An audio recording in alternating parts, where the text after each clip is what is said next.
Hey guys, welcome back to Clownfish TV. This is Neon. Geeky Sparkles is under the weather this weekend, so she's not going to be joining me. She won't be in the next couple of videos.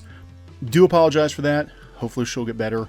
But maybe she got sick because of She-Ra. Maybe She-Ra made her sick. So we're going to talk about Rotten Tomatoes. And we will talk a little bit about She-Ra, but we're also talking about some other properties that might be affected by this. So what I want to talk about is, can Rotten Tomatoes even be trusted anymore? Can Rotten Tomatoes even be trusted anymore, or is it just another marketing tool by the Hollywood cabal? Now, if you've been following this channel for any length of time, you will know we have pretty strong feelings about She-Ra and the Princesses of Power, the Netflix reboot of the classic 80s property that has very little to do with the original property. A lot of old school She-Ra and He-Man fans are not fans of this show. However, it's had a glowing critical reception on Netflix by the 6 or 8 outlets that actually bothered reviewing it. And at one point it had a very low Rotten Tomatoes score, and then all of a sudden a whole bunch of 5-star reviews just started popping up for no reason. Some of them were brand new accounts. They were just created, and it jumped up from a 40% audience review to a 68. I believe it's at 68% right now. And if you go through a lot of these reviews, they don't seem very legit. Let me just put it that way. Some of these, the ones that are a half star, I will absolutely, chalk that up to probably some kind of trolling the other way. But we have a lot of accounts here just giving 5 stars for no reason. Sometimes they'll just, say something weird like gay rights or something.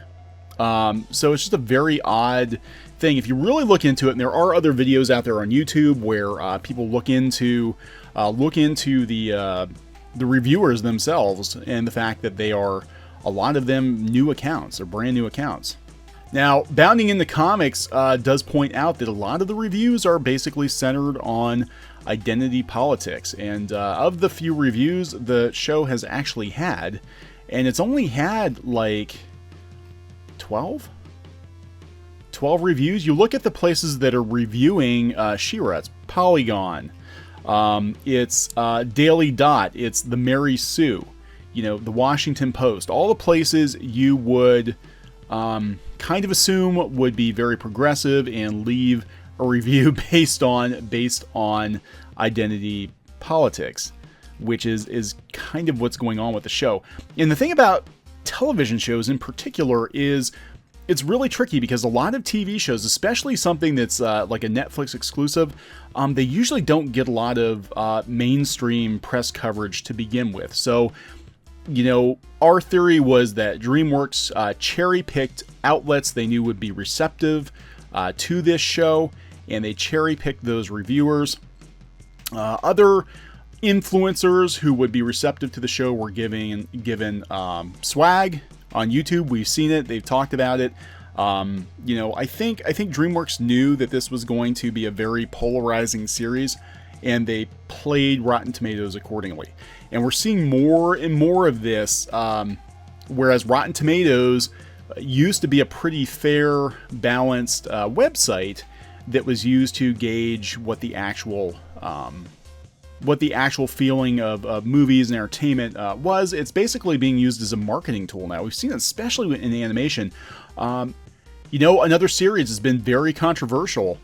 Star Wars Resistance. Now, I actually tried watching one episode of Resistance. I was bored out of my mind, and I didn't finish it. I watched the pilot, or half of the pilot, and I'm like, I'm bored. I'm really bored. Even though we covered how it had been massively downvoted on YouTube, the trailer had been massively downvoted, we just didn't bother reviewing the show because I couldn't sit through it. I just couldn't sit through it. It bored me to tears, and I had no interest in it. Now, given the negative feedback from a lot of Star Wars fans, this 78% liked it audience score is kind of dubious. It's kind of fishy. So I think if we look into this, and there have been quite a few videos done on this already, but I think if you dig into it, you're actually going to see more of those 5-star, those fake 5-star reviews. It seemed to be the case for She-Ra. Now, I do believe people legitimately do leave 4 and 5 star reviews. But usually if they're going to say something. And those accounts probably weren't created like the day the series dropped. But yeah, there are a lot of other videos out there. You can go see for yourself on Resistance and the Rotten Tomatoes and the IMDb situation going on there. Again, it's the studio is trying to save face. They know this show is not well liked. They don't want it to tank, and they're using Rotten Tomatoes as a marketing tool. Now, we have a theory of this working in reverse too. I think this can work in reverse. Rotten Tomatoes can actually be used to tank movies that are unpopular because, well, maybe Hollywood doesn't like someone starring in the movie. Maybe they don't like the politics in the movie.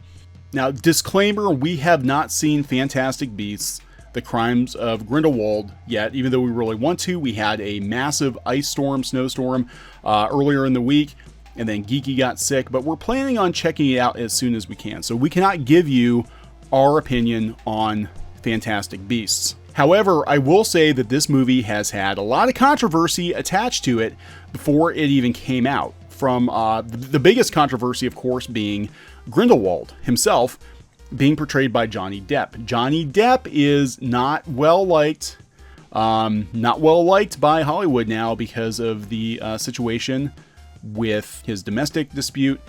And if you go out to some of the, you look at some of the reviews here, and you see some of the reviewers. If you go out to the Mary Sue, Crimes of Grindelwald proves Johnny Depp was not the stand Rowling should have taken.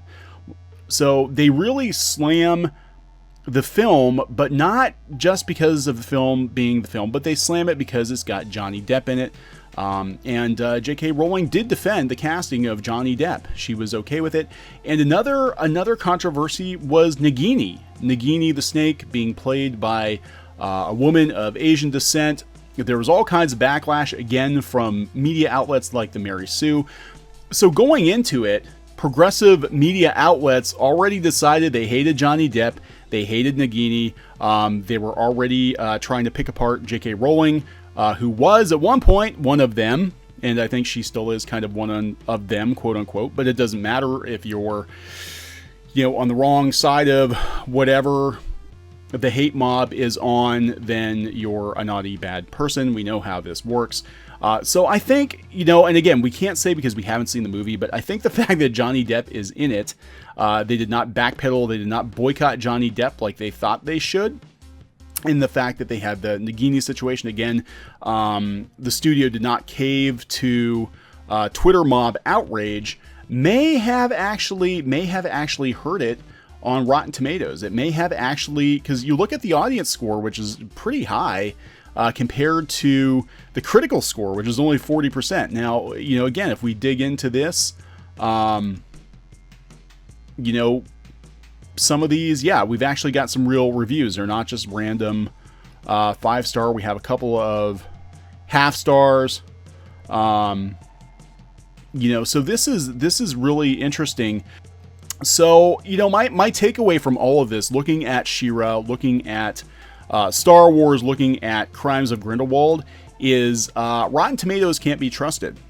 Rotten Tomatoes can't be trusted because a lot of the reviews, especially from the critics, are there just to sway opinion one way or the other. It's being used as a marketing tool or being used to sabotage products. So, where do you go for truth? Where do you go for truth? I think this all comes back to word of mouth, I think.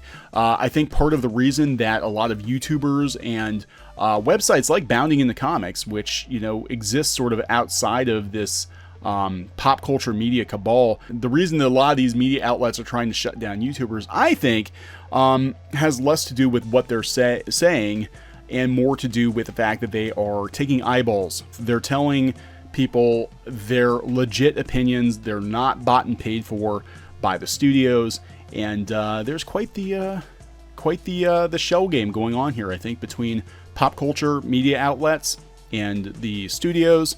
And it'll be interesting to see how much longer fans, moviegoers, gamers, comic book fans, how much longer they put up with it.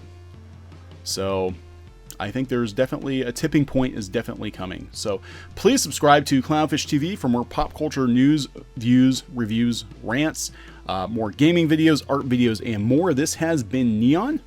We'll talk to you later.